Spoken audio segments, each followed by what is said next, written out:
هدفی رو گرفتی؟ هدف شناسایی کردی؟ نه هدف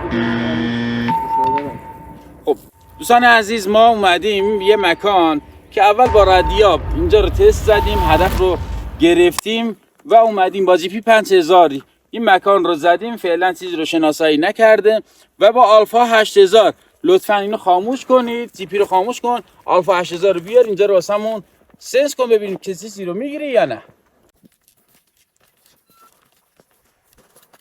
حرکت کن.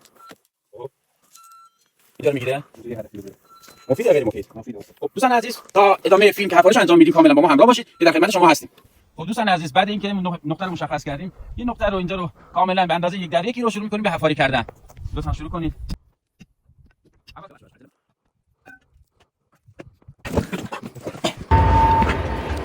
خب دوستان عزیز، در ادامه کار هستیم. بعد حفاری کردن بالای 2 متر خورده‌ای ما اینجا قشنگ جنس رو گرفتیم. بازم حفاریش می‌کنیم که ببینیم درست هستش یا نه.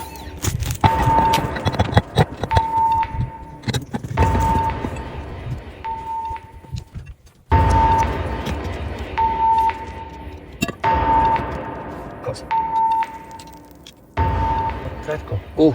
قطع کن.